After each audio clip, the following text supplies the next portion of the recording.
Hello everyone. आज मैं आपके सामने एक और टॉपिक के साथ हूँ और आज हम बात करने वाले हैं मेंटल हेल्थ के बारे में। जैसा कि आज 10 अक्टूबर को पूरे विश्व भर में वर्ल्ड हेल्थ मेंटल डे के रूप में आज पूरे विश्व भर में इस दिवस को मनाया जा रहा है। और अगर आज का दौर कहें या इस दिवस की इम्पोर्टेंस कहें तो ये इस महीने में बढ़ जाती है, क्योंकि आज का दौर जैसे कि हम देख रहे हैं कि पूरे वैश्विक त्रासदी के रूप में वैश्विक महामारी जो कोरोना काल के रूप में आप लोगों ने इतने महीनों से देखा है। और इस दौर में जो मेंटल इश्यूज हमारे सामने, बहुत सारे मेंटल डिसऑर्डर्स हमारे सामने, हमारे यूथ और एडल्ट्स के सामने आ रहे हैं, इसीलिए इस दिवस की इम्पोर्टेंस अपने आप में बढ़ जाती है। सबसे पहले इस दिवस की बात करें तो 1992 में world federation for mental health ने इसे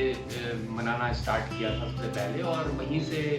होते हुए आज 2020 तक में भी हम इस दिवस को 10 अक्टूबर के दिन मना रहे हैं। जैसा मैं कह रहा हूँ कि आज इस कोरोना काल में इस दिवस की अपने आप में महत्ता बढ़ जाती है, और सबसे पहले हमें ज़रूरत है कि मेंटल हेल्थ होता क्या है और इसको किस तरह से हम ट्रीट कर सकते हैं, और कौन कौन से ऐसे फैक्टर्स हैं शायद जो अपने आप में इसको प्रभावित करते हैं। अगर हम मेंटल हेल्थ की बात करें तो एक इस तरह का लेवल है जहाँ पे हम साइकोलॉजिकल वेलबींग की बात करते हैं, और उसके अलावा absence of mental health, mental illness को जब हम देखते हैं तो उसका एब्सेंस होना, मेंटल इलनेस का एब्सेंस होना भी एक तरह से हम मेंटल हेल्थ को इस रूप में परिभाषित करते हैं। एक इंडिविजुअल अगर हम उसकी बात करें कि कहाँ वो सेटिस्फाइड होता है, पहले हम एक तरह से देखते थे कि आप जो एक आम इंसान है वो किस तरह से अपनी सारी लाइफ की, जीवन की गतिविधियों को करता है, और साथ ही साथ उस बैलेंस को कैसे बना के रखता है कि जब वो सक्सेसफुल होता है और साथ ही साथ जब उसे फेलियर मिलती है तो ये सक्सेस से लेकर और फेलियर से लेकर सक्सेस का जो एक ब्रिज है उस दौर को, उस जर्नी को किस तरह से देखता है और वहाँ पे आने वाले उन पड़ावों को किस तरह से पार पाता है। तो वहाँ पे मेंटल हेल्थ एक तरह का बहुत बड़ा रोल, इम्पोर्टेंट रोल प्ले करता है बेसिकली। अगर हम दूसरी तरह की बात करें तो एक एबिलिटी के रूप में भी इसको देखा जा सकता है कि जहाँ पे हम एक ऐसी एबिलिटी को देखते हैं जो कि एक इंडिविजुअल द्वारा अपनी लाइफ में वो इंजॉय करता है, वो इंजॉय करने की एबिलिटी उसमें होती है, और वो इस तरह से अपने रिलेशनशिप्स को बनाता है, वहाँ पे बिल्डअप करता है सोसाइटी के अंदर, जो कि उसकी मेंटल हेल्थ को दर्शाते हैं। और अगर हम बात करें कि मेंटल हेल्थ हमें पता कैसे चलती है तो हम ये कह सकते हैं कि एक तरह का जो बिहेवियरल स्किल्स होती हैं, हम उन्हें देख के पता लगाते हैं कई बार कि ये मेंटल रूप से कितना बेहतर है और कितना बेहतर नहीं होता। तो एक तरह का बिहेवियर स्किल, एक उसका हम असेसमेंट एक तरह से कर पाते हैं। तो जितनी भी लाइफ की एक्टिविटीज़ होती हैं और एक इंडिविजुअल द्वारा उसके द्वारा ये एफर्ट्स होते हैं, उसके बीच के बैलेंस को भी हम एक तरह से मेंटल हेल्थ में लेके आते हैं। और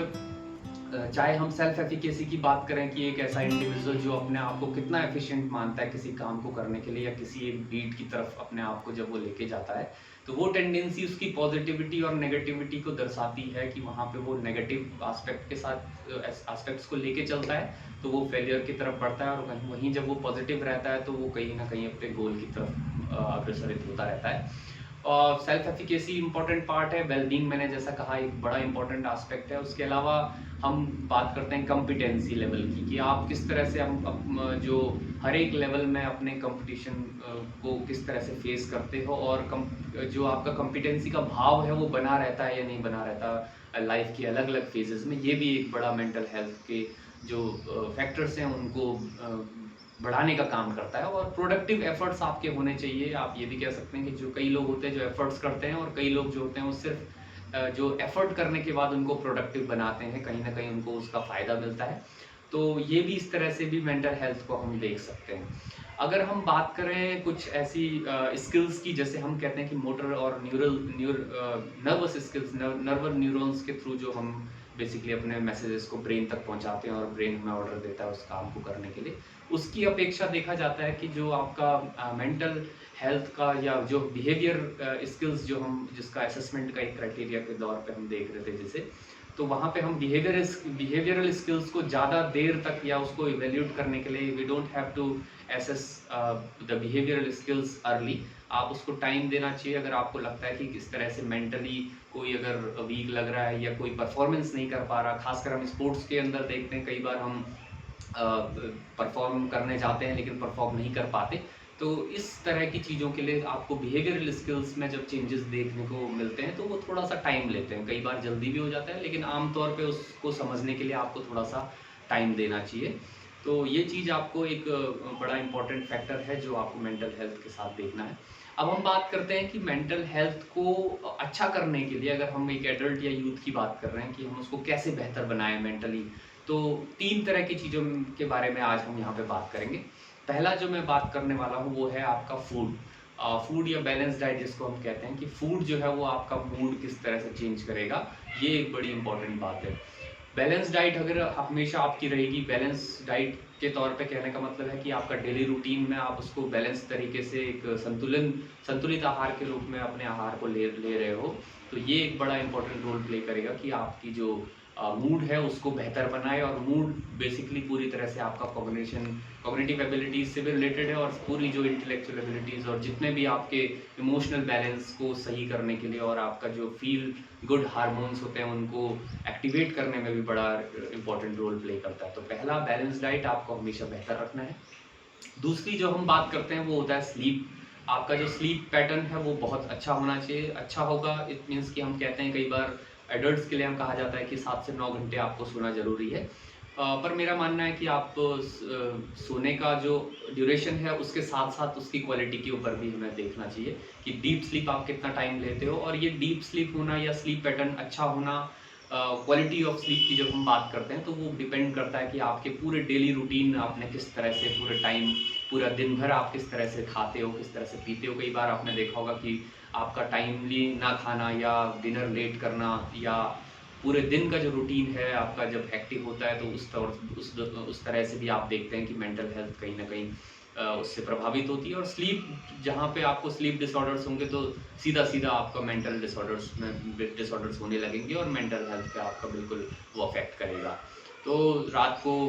टाइम से जिस समय आप सोने जा रहे हो उससे पहले, ठीक पहले कई बार आप पानी पीते हो, ड्रिंक करना